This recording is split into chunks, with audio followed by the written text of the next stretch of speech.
रासायनिक समीकरण को संतुलित करना हम लोगों को देखना है ना। तो समीकरण का हम निर्माण करेंगे। समीकरण यह हो गया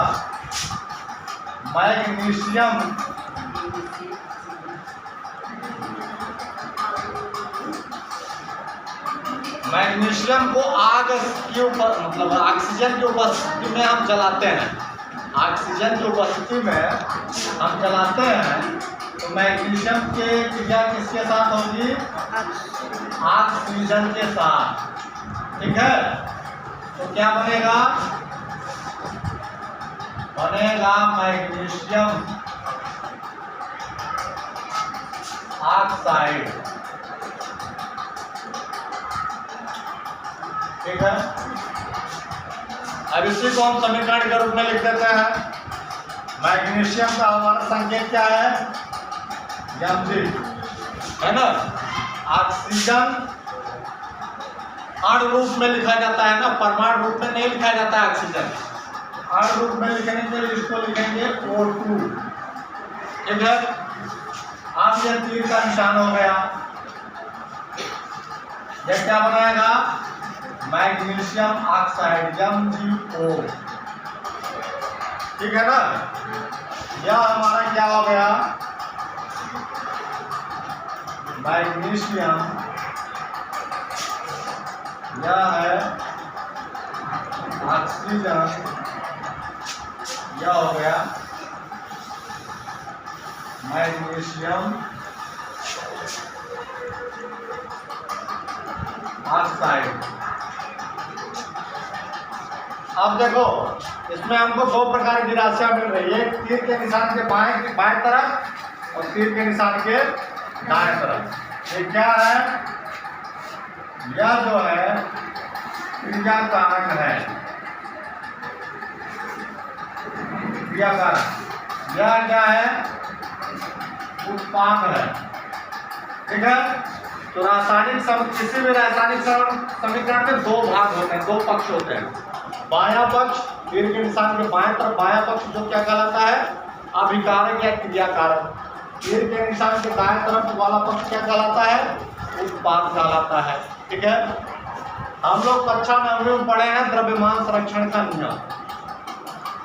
तो किसी भी अभिक्रिया में जो भी क्रियाकारक भाग लेते हैं तो उनका द्रव्यमान नियत रहता है, निश्चित रहता है ना। यानी इनका जो द्रव्यमान है, क्रिया संपन्न होने के बाद भी उनका द्रव्यमान दोनों का योग रहेगा, यानी उसमें कमी नहीं आएगी। मैग्नीशियम का द्रव्यमान कितना है? 24। 12 परमाणु क्रमांक होता है, इसका दोगुना करेंगे तो 24। ठीक है, लगभग 24 होता है। और ऑक्सीजन, इसमें ऑक्सीजन के एक कण 2 परमाणु हैं, तो ऑक्सीजन का परमाणु क्रमांक कितना होता है? 16। परमाणु क्रमांक 8, परमाणु द्रव्यमान एक ऑक्सीजन का कितना हो जाएगा? 16। 8 गुना 16, तो 2 ऑक्सीजन है, इसका परमाणु द्रव्यमान हो जाएगा 32। ठीक है, तो 24 और 32 कितना हो जाएगा? 24 32 हो जाएगा 56। यहाँ हमको क्या मिल रहा है? एक मैग्नीशियम जिसका परमाणु द्रव्यमान 24, एक ऑक्सीजन जिसका परमाणु द्रव्यमान 16। ये कितना मिल रहा है? 40। परमाणु द्रव्यमान में कमी है इसमें। ठीक है, कमी है ना, यानी यह समीकरण संतुलित नहीं है, इसमें कुछ कमी है। वैसे भी हम देखते हैं यहाँ O2 है, यहाँ एक ही O है, मैग्नीशियम दोनों तरफ एक ही है ना। तो समीकरण को हमको क्या करना है? संतुलित करना है। तो सबसे पहले हम क्या देखेंगे? जिधर कम होगा उधर हमको बढ़ाना है, ज्यादा को कम नहीं करना है, क्योंकि O2 को हम O नहीं लिख सकते हैं। ठीक है, O2 को O हम नहीं लिख सकते हैं, 1/2 O2 लिख सकते हैं,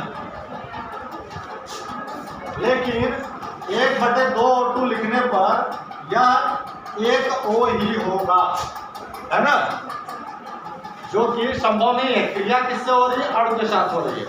परमाणु के साथ क्रिया नहीं हो रही है। तो हमको क्या करना है, इधर O2 है, यहाँ हम 2 लिख दे रहे हैं।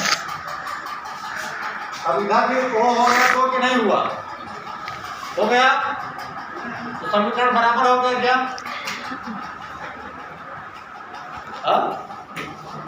समीकरण बराबर कहाँ हुआ? mg भी तो 2 हो गए। हमने mg हो के पहले 2 रख दिया तो O तो 2 हो गया, ये तो बराबर हो गया वो, लेकिन mg भी 2 हो गया, 2mg हो गया ना, 2mg O। इसके लिए हम क्या करेंगे, mg के पहले भी 2 लिख देंगे। अब ये क्या हो गया, 2mg plus O2 equal to 2mgO। अब ये समीकरण बराबर हो गया। मैग्नीशियम का द्रव्यमान यहाँ हो जाएगा 24 गुना 48 प्लस 32 हो जाएगा, ये 48 32 कितना हो जाएगा, 80 हो जाएगा। यह क्या हो गया, यह भी 48 हो जाएगा, और यहाँ 2 हो गया, ये भी 32 हो गया, प्लस 16 32 48 32, ये भी 80 हो जाएगा। तो दोनों तरफ का परमाणु द्रव्यमान 80 है, 80 है ना, इसमें कोई अब कमी आई क्या? नहीं आई। तो द्रव्यमान संरक्षण का नियम वही कहता है कि अभिकारक का जो द्रव्यमान होगा वही द्रव्यमान क्रिया के बाद बनने वाले उत्पाद का भी होगा। ठीक है, इस तरह से हम रासायनिक समीकरण को संतुलित करते हैं।